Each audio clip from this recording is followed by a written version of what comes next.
Good evening, everyone, and welcome to our show. So, today we'll be diving right into the TikTok world where we'll be talking to a famous TikToker by the name of Michael Mudachi, famously known as Mudachi. So, welcome, and how have you been? Thank you so much. I'm very good. I'm very happy to be here. My name is Michael Mudachi, and I'm proud to be here because this is actually one of my first interviews. Oh, thank you. Yeah. Thank you for coming. Yeah. So, let's dive right into the basics. How did you first get into TikTok and how has it been so far?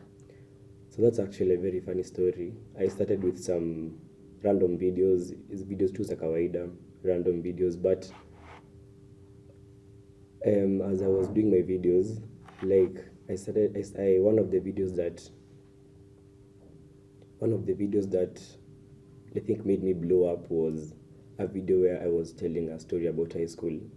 I didn't actually know that I could do content creation on TikTok. So I was just like, let me just do videos for fun, yeah, just for fun. But I did one video about a story, a high school story, and that's when I realized that I can actually tell stories on TikTok. Oh, that's nice. So, how did you come up with the name Mudachi? Mudachi. I was looking for some names that I can use on social media. I initially was using I am Duchess, and then I was like, your Gina, it doesn't really go with. So I started looking for names, and then there's this song called Pass Me the Dachi. It's a Nigerian song, Pass Me the Dachi, yeah. So I used that word since my name is Mudachi and it has Dachi inside. Yeah. Yeah. Oh, you really had to dig deep into it for you to find that I name. really searched for it, yeah. So, what about your collaborations? How has it been? Who have you collaborated with? And so far, is there anything different you would like to do? I've been collaborating with some TikTokers in this school actually, MMU, Val, and Muluo, and those guys have good ideas. We meet, they're like, hey, where are you? You can do some content creation. They have some ideas, and we do some ideas with them. Could you possibly walk us through your creative process? How you decided one day you will sit down and start storytelling? Okay. I think from high school, I wanted to do more of content creation, but I was like, I can start because I have my phone. I thought that I would only use a camera, so I was like, I will never start content creation until the day that I get a camera.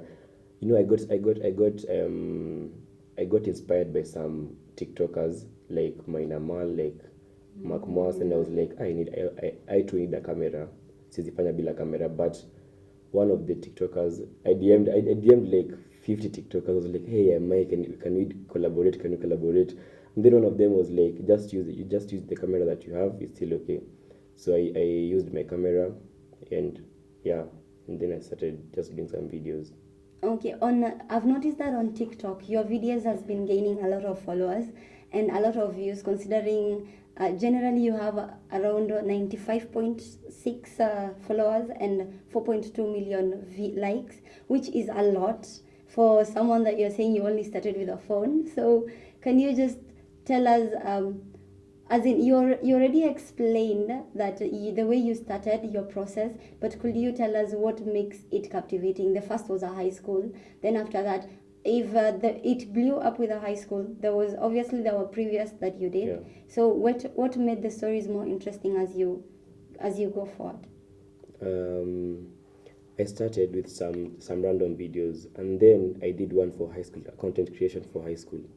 Sasa kuanzia hapo is when I was like, hey, people are actually loving content creation that's based on high school. So I continued giving stories about high school, my high school experiences, and I actually used my high school experiences to give stories. I just remember what we used to do in high school, the funny things we used to do, the funny characters in class, the funny teachers, and then I just give the stories, and that's how I think people usually like that a lot. That's why I do that. I also do like that a lot. Yeah. So is there one story in particular that you like the most? Yeah, there's actually one very funny story and I actually gave it on my TikTok page. There's this time that I was in high school and I had a cold. Nilikuwa na homa.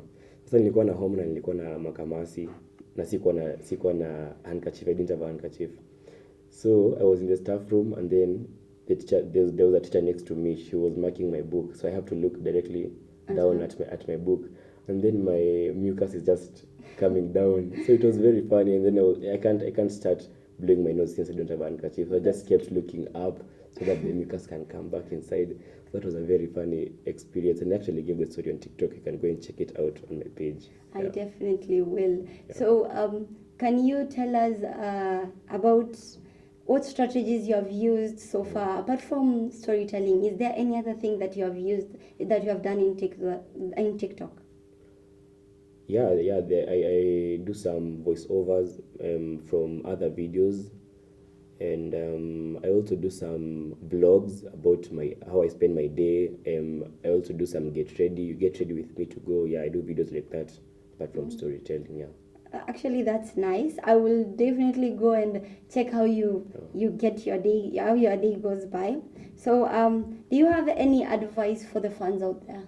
I can advise, if there's someone who's wanting to start content creation, I can advise you to don't just tell yourself that you'll start content creation the day that you get a phone with a nice camera, the day that you'll get a camera, the day that you'll get yourself a microphone. Just use what you have and just post, and don't be afraid to post. Just post the videos without fear of what people will say. Because me, when I started, I was like, hey, what will my friends say? What will my contacts? In an app like TikTok, when you post videos, the first people that see the videos are the contacts. So I was like, hey, what will they say? What will they do? But don't fear. You just post, and you'll never know what will happen. You might go big with those videos. So I'm pretty sure this is a secret, but could you tell us your upcoming projects or what you plan moving forward? Okay, I have very big upcoming projects, but I would not like to mention them. Just go to my page because it's actually a secret. I don't want to tell you the secret, and just go to my page, and very soon something big is coming up. Thank you so much for joining us and for providing insight in your world and telling us how it has been for you. Thank you so much, and we hope to see you again, and we also hope that you succeed more. As you have heard from Modachi, the journey into the TikTok world is very strenuous. You should be ready for the ups and the downs. You should be ready to collaborate with people and to be ready to accommodate people. It doesn't really take much for you to start something. It only takes the little. As we say, it's one step at a time. There is no step that you're going to jump. So I wish all of those who want to venture into the TikTok world a success. Thank you for joining us. You have been with me, Tio Ako. Let's meet next time.